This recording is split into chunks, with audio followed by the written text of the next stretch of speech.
오늘 리뷰할 품종은 위에청피입니다. 2023년부터 키워서 올해로 2년 차고요. 나무는 무난하게 잘 큽니다. 삽목도 잘 되고요.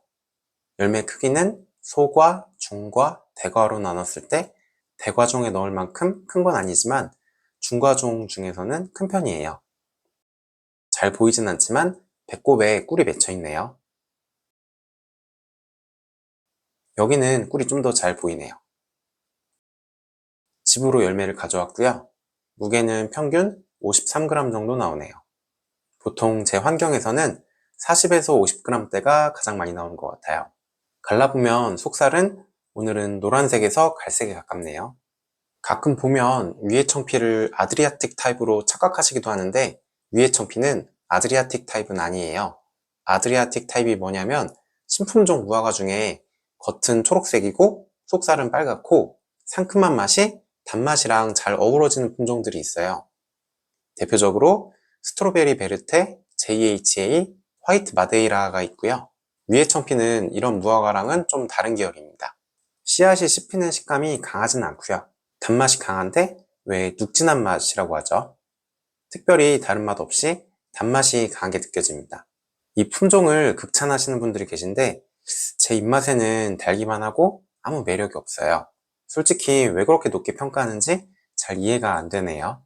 오늘은 8월 16일이고요. 위에청피에 꿀이 많이 맺혔어요. 과피가 쉽게 지저분해지는 건 좀 아쉬운 부분이고요. 달기는 진짜 단 품종입니다. 여기는 더 심해요. 꿀이 맺혔다기보단 꿀을 토하고 있다고 하는 게 맞는 표현일 것 같아요. 오늘은 8월 27일이고요. 이 품종을 왜 그렇게 높이 평가하는지 오늘에서야 알았습니다.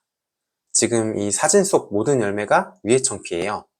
그런데 왼쪽 열매랑 오른쪽 열매가 속살 색깔 차이가 심하죠. 이 정도까지 속살 차이가 심한 품종은 처음 봐요.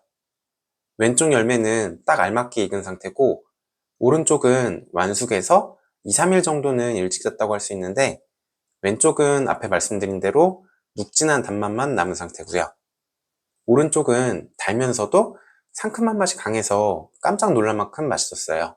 상큼한 맛 중에서도 새콤달콤에 비교할 수 있을 정도로 새콤한 맛이 강하더라고요. 그래서 이 품종은 많이 익히지 마시고 꼭 덜 익혀서 먹는 걸 추천드려요. 제가 먹어본 모든 품종 중에 위에청피만 덜 익힌 게 맛있었어요. 보통은 완숙이 돼야 품종 특유의 향을 제대로 느낄 수 있거든요. 위에청피는 반대로 열매 위쪽까지 말랑해질 때까지 기다리지 마시고 열매 아래쪽만 말랑해지면 바로 따서 드시는 걸 추천드려요.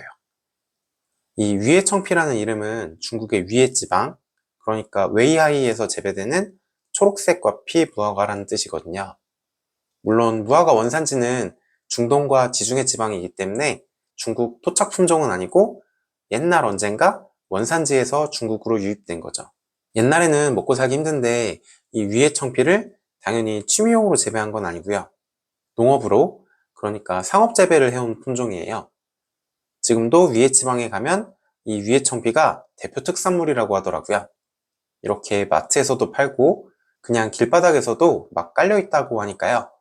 위에 쪽에 갈 일 있으시면 현지에서 꼭 한번 드셔보세요. 위에가 관광지이기도 하지만 무역도시라서 아마 출장 가실 분들도 많을 것 같아요. 제 부직포화분도 다 이 위에지방 통해서 한국으로 배송되거든요. 어쨌든 중국은 옛날부터 실크로드 무역을 했으니까 수많은 무화과 품종이 유입이 됐을 텐데 왜 하필 위에청피를 상업적으로 선택했는지 오늘 알았어요. 무화과는 특성상 완숙되면 배송이 안 되기 때문에 내가 먹는 게 아니고 남한테 판매할 땐 무조건 덜 익은 걸 따야 돼요. 그렇다고 나무에서 딴 다음에 후숙이 되는 과일도 아니라서 무화과를 사 먹으면 진짜 맛없는 무화과만 먹게 되거든요. 그런데 이 위에청피는 덜 익은 게 오히려 맛있으니까 상업 재배에 이보다 더 좋을 순 없겠죠.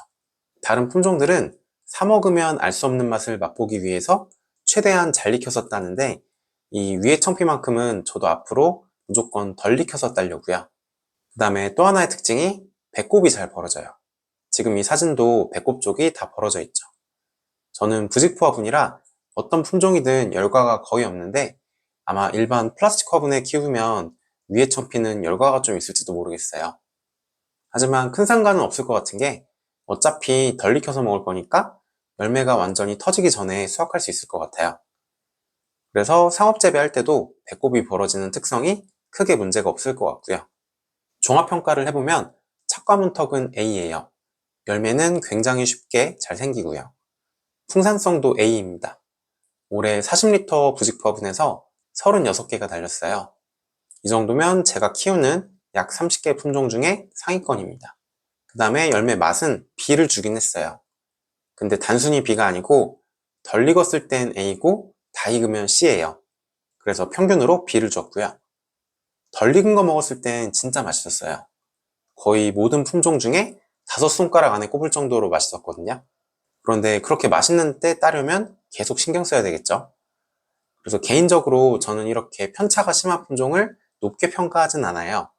이건 제 개인적인 성향이기도 한데 왜 삽목할 때도 저는 누가 하든 언제 하든 무조건 성공률 100%가 나와야 만족한다고 말씀드렸잖아요.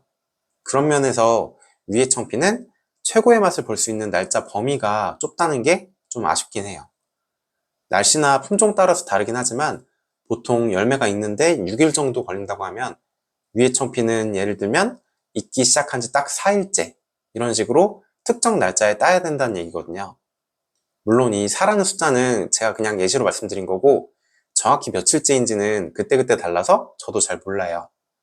제가 제일 높게 평가하는 품종은 예를 들면 4일째부터 8일째까지 아무 때나 따도 맛있다 이런 품종들이에요. 그렇다고 위의 청피를 그러면 없앨 거냐? 이건 또 아니에요.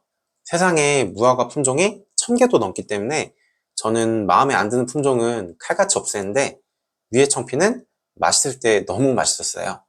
그래서 없애진 않고 계속 키우되 그렇다고 더 늘리지도 않고 한 그루만 키울 예정입니다. 위의 청피를 한 줄 평을 해보면 상업재배에 최적화된 품종입니다. 만약에 제가 신품종 무화과 농사를 짓는다면 위의 청피도 한 자리는 꼭 줄 것 같아요. 주말 농장처럼 가끔 갈 수 있는 곳에서 키우시면 추천드리기는 어렵고요. 나무를 자주 살펴보고 수확할 수 있는 분들께는 어느 정도 괜찮은 품종으로 소개드리면서 영상 마치겠습니다. 제 리뷰가 여러분들께 도움이 됐으면 좋겠네요. 감사합니다.